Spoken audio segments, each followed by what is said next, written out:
siyakwamukela kumnikelo, lapho sihlola khona iqiniso elijulile lezwi likaNkulunkulu.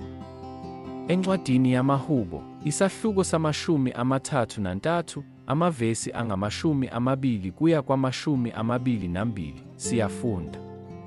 Umphefumulo wethu ulindela uJehova, ungukusiza kwethu nesihlangu sethu.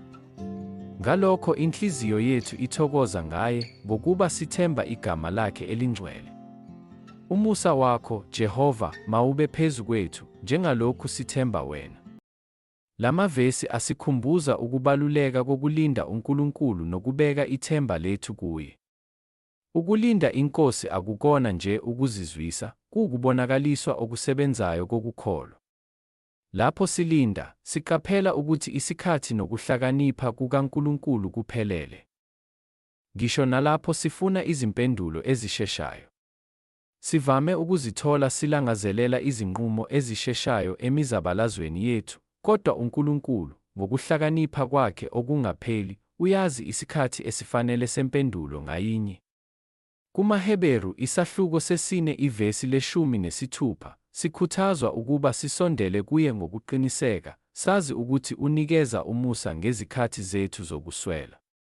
Ngaphezu kwalokho, iso leNkosi eliqaphile lihlezi liphezu kwethu. Uziqonda izinhliziyo zethu futhi uzazi izinselele esibhekana nazo kangcono kunathi. Uma sibeka ithemba lethu kuye, siyaziqondanisa necebo lakhe elingcwele. Njengoba sibhekana nobunzima, kubalulekile ukukhumbula ukuthi labo abesaba uNkulunkulu futhi abathembela emseni wakhe bayothola usizo nesiphephelo. Kusekuvumeni ukuncika kwethu kuye lapho sithola khona ukwethembeka nesivikelo sakhe. Kufanele futhi sikhumbule ukuthi ukungabaza ukuhlakanipha noma izinjongo zikaNkulunkulu kungasisusa ekuthuleni asinika kona. Singobani ukuthi singabekela lowo owasidala inselele? Esikhundleni sokungabaza, masamukele ukwethenjwa kanye nokubonga, siqaphela ukuthi izimpilo zethu zilolongwa uthando lwakhe olungapheli.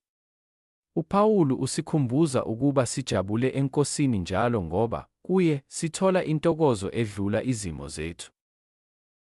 Njengoba sizindla ngalamaqiniso, masihlakulele umoya wokulinda ngethemba, sazi ukuthi uNkulunkulu ulusizo nesihlangu sethu.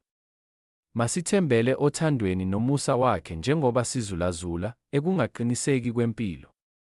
Masikhuleke. Baba wasezulwini, siyabonga ngokuba usizo kanye nesihlangu sethu.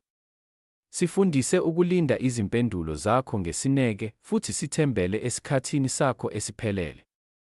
Sisize sithole injabulo nokuthula ebukhoneni bakho, ngisho naphakathi kwezilingo zethu. Sihaqe ngothando lwakho olungapheli futhi uqinise ithemba lethu kuwe wedwa.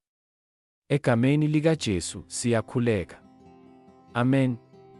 uKristu makahlale ezinhliziyweni zenu ngokukholwa, nigxiliswe futhi niqiniswe othandweni, ninikwe amandla okubamba ububanzi, nobude, nokuphakama, nokujula kothando lukaKristu.